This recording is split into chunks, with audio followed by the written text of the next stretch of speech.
আমাদের বৌদ্ধ শাস্ত্রে একটা কথা আছে, কথাটা কীরকম? আমাদের শ্রদ্ধেয়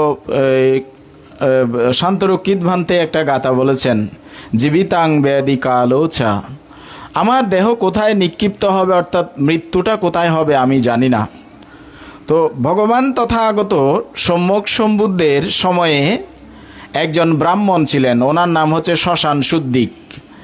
এই শ্মশান শুদ্দিক ব্রাহ্মণ তিনি কামনা করতেন মৃত্যুর পূর্বে তিনি যেন কারো ধোয়া অর্থাৎ কারো দ্বারা স্পর্শ করা খাবার পানীয় কোনো কিছু পান করতেন না।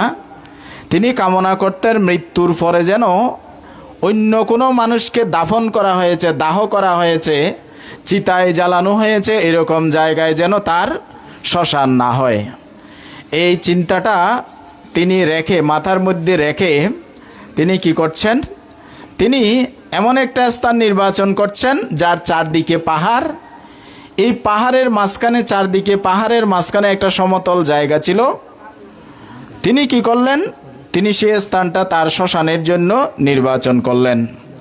শ্মশানের জন্য নির্বাচন করার পরে তার যে পুত্র, সেই পুত্রকে বলল যে এই স্থানে আমার মৃত্যুর পরে যেন আমার শ্মশান দেওয়া হয়। এই চিন্তা করে তিনি তার পুত্রকে সহ নিয়ে সেই পাথরের উপরে উঠতে লাগলেন। উপর থেকে সে স্থানটা দেখিয়ে দিয়ে যখন নিচে নামছেন, দেখলেন বৃক্ষছায়ায় মহাকারণিক তথাগত সম্যক সম্বুদ্ধ সেই স্থানে অবস্থান করছেন। পিতা কিন্তু ত্রিরত্নের প্রতি শ্রদ্ধাপন্ন ছিলেন না, সন্তান তিনি অত্যন্ত বুদ্ধভক্ত ছিলেন। বুদ্ধকে দেখার পর সেই সন্তান বন্দনা করলেন। বন্দনা করার পর বললেন, বুদ্ধ তাকে কুশল জিজ্ঞাসা করলেন যে হে মানবক, তুমি কোথা থেকে আসছো?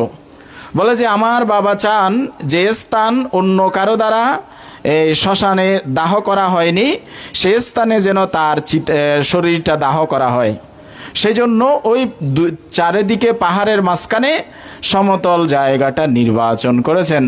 তো বুদ্ধ ভগবান বলছেন, হে ব্রাহ্মণ শ্মশান শুদ্দিক, তুমি জানো কি এই স্থানে তোমার কারো দেহ পোড়ানো হয়নি? বলে যে ভান্তে আমি জানি। কিভাবে? বলে যে চারিদিকে এত উঁচু উঁচু পাহাড়, মাঝখানে সেই মৃতদেহটা নিয়ে যাবে এরকম কারো ধারা সম্ভাবনা আছে বলে আমি মনে করি না। তো বুদ্ধ ভগবান বললেন, হে ব্রাহ্মণ শ্মশান শুদ্দিক, তুমি কি জানো পৃথিবীর মধ্যে এমন 1 ইঞ্চি পরিমাণ জায়গা নেই যেখানে মনুষ্য দেহ প্রাণীর দেহ নিক্ষিপ্ত হয়নি, প্রাণীর দেহ মনুষ্য দেহ পূরিত হয়নি, প্রাণীর দেহ মনুষ্য দেহ দাহকৃত হয়নি। হে শ্মশান শুদ্দিক, এই যে জায়গাটা তুমি এখনো পর্যন্ত কাউকে পোড়ানো হয়নি বলে মনে করছো, সেই স্থানে তোমার অতীতে 14 বার তোমার দেহকে পোড়ানো হয়েছে। সুতরাং তোমার দেহ যদি এখানে 14 বার পোড়ানো হয়, তাহলে অতীত জন্মে কত অসংখ্য প্রাণীর শ্মশান ছিল তুমি তাহা চিন্তা করো। উপাসক উপাসিকা দায়ক দায়িকা বৃন্দ, এই জগতের প্রত্যেকটি ইঞ্চি, প্রত্যেকটি মাটি, এমন কোনো স্থান নেই অসংখ্য অসংখ্য জন্ম ধারণকারী আমার এই শরীর দেহ নিক্ষিপ্ত হয়নি, এমন জায়গা খুব কম পাওয়া যাবে। তো আমাদের প্রদীপ বড়ুয়া জন্মস্থান যদিও বা শৈতবাড়ি হয়, কর্মস্থান ছিল অধিকাংশ সময় পার্বত্য চট্টগ্রাম। সেই পার্বত্য চট্টগ্রামের নানা স্থানে কর্ম করতে করতে শেষান্তে এই জায়গাতে তিনি তটস্থ হয়েছেন, এই জায়গাতে তিনি স্থিত হয়েছেন এবং তার শ্বশুর সহধর্মিণী সহ এই স্থানেই কিন্তু তিনি জীবনটা নির্বাহ করেছেন। এই জায়গার এই মানুষদের সাথে তিনি অত্যন্ত ওতপ্রোতভাবে পরিচিত হয়ে প্রদীপবাবু নিজেই একটা আত্মপ্রতিষ্ঠিত নাম হিসেবে সেটা প্রতিষ্ঠা করেছেন। সেই নামকে বিদায় দিতে গিয়ে আজকে এত ভিক্ষু সংঘ, এত মানুষের সমাবেশ। তো আমি বলবো, জন্মান্তর পরিক্রমায় প্রদীপবাবু যেমন তার পোশাক আশাকে সাদা ছিলেন, চিত্ত জগতেও যদি তার এরকম নির্মল এবং পাপ বর্জিত হয়, শ্বেত শুভ্র হয়, তাহলে তিনি নিশ্চয়ই ঊর্ধ্বলোকে গমন করবেন, এতে কোনো সন্দেহের অবকাশ নেই। তথাপি ওনার যে পৈতৃক নিবাস শৈতবাড়ি ক্ষিতীশচন্দ্র বড়ুয়ার যে সন্তানদের মধ্যে উনি অগ্রজ ছিলেন, সেই ওনার পিতামহ যেই বিহারে অবস্থান করেছিলেন, ওনার এখনও কনিষ্ঠ ভ্রাতা অর্থাৎ ভ্রাতুষ্পুত্ররা মিল্টন লিটন, তারা যেই বিহারে অবস্থান করছে সেই বিহারের অর্থাৎ রাঙ্গুনি উপজেলা কেন্দ্রীয় শহীদবাড়ি ধর্মচক্র বিহারের সকল দায়ক দায়িকা উপাসক উপাসিকার পক্ষ থেকে তার প্রতি আমরা পুণ্য আশিস দান করছি। তিনি যেন পুণ্য প্রাপ্ত হবার স্থানে থাকলে পুণ্য প্রাপ্ত হয়ে ঊর্ধ্ব থেকে ঊর্ধ্বলোকে গমন করুক। অনিত্যতা কাকে বলে, যে গাথাটি আমি আবৃত্তি করেছি, এখানে বুদ্ধ ভগবান বলছেন, পারিজিন্না মিদ্যাং রূপাং রোগ নিড্ঢাং পাবাঙ্গুরাং বিজ্জতি পুতিসন্দেহ মরণং হি জীবিতাং। আমাদের দেবজ্যোতি বাবু অত্যন্ত মূল্যবান চমৎকার একটা কথা বলেছেন যে ওনার কষ্টটা দেখে আমি যেন কামনা করেছি উনি তাড়াতাড়ি মারা যায়। তাহলে কি তিনি এই প্রদীপ বড়ুয়ার অপ্রিয় ছিলেন? প্রদীপ বড়ুয়া কি তার অপ্রিয় ছিল? অপ্রিয় কিন্তু ছিল না। তথাপি দেখবেন মানুষ যখন রোগ যন্ত্রণায় শরীর যন্ত্রণায় কষ্ট পায়, আমরা কামনা করি একটা পর্যায়ে তিনি মৃত্যুবরণ করুক। স্বাভাবিকভাবে মৃত্যুবরণ না করলে কি বলে যে গাঁট ছেড়ে দেন। তো গাঁট ছেড়ে দিয়ে আমি মৃত্যু কেন কামনা করব? যে মানুষটা আমার প্রিয় বাবা ছিলেন, যে মানুষটা আমার বন্ধু ছিলেন, ভাই ছিলেন, তার মৃত্যু কেন আমি কামনা করছি? কারণ এই পঞ্চস্কন্ধময় দেহের যন্ত্রণা এত বেশি প্রবল হয়, আমি আপনি কিন্তু প্রত্যক্ষ করতে পারি না, আমরা সহ্য করতে পারি না। সহ্য না করার মতো যদি যন্ত্রণা হয় তাহলেই কিন্তু আমরা মৃত্যু কামনা করি। তাহলে এই যে পঞ্চস্কন্ধ, যেটাকে নিয়ে তিনি সমগ্র জায়গায় সমগ্র পৃথিবী চষে বেরিয়েছেন, সেই পঞ্চস্কন্ধটা তার এত দুঃখের কারণ হলো কেন?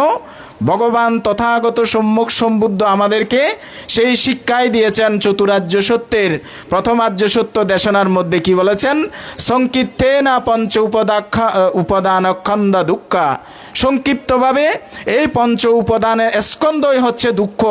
এই পঞ্চস্কন্ধ এত ভারী হয় যখন আমি ব্যাধিগ্রস্ত হই, রোগাগ্রস্ত হই, পৃথিবীর সকল যন্ত্রণা শত্রুতা থেকে আপনি পলায়ন করতে পারবেন। কিন্তু দেহের মধ্যে যখন যন্ত্রণা উৎপন্ন হয়, দেহের মধ্যে যখন আপনার এই জ্বালা যন্ত্রণা কষ্ট উৎপন্ন হয়, এই পঞ্চস্কন্ধময় দেহের যন্ত্রণা থেকে কখনো কিন্তু আপনি দূরে যেতে পারবেন না। কারণ এই পঞ্চস্কন্ধ আমার আপনার অনিত্যতার নিয়মেই আমাকে আপনাকে দুঃখ প্রদান করে। সেজন্য সারিপুত্রবান থেকে প্রশ্ন করা হয়েছিল, বান্তে আপনি জীবন চান নাকি মরণ চান? তিনি বলছেন আমি জীবনও চাই না, মরণও চাই না। বলে যে এরকম কথা কেন বললেন? বলে যে আমি যখন জন্মগ্রহণ করেছি তখন আমার এই পঞ্চস্কন্ধময় দেহ প্রিয় ছিল। যখন আমি অরহত হয়েছি তখন থেকে আমার এই জীবনটা আমার কাছে প্রিয়ও নয়, অপ্রিয়ও নয়।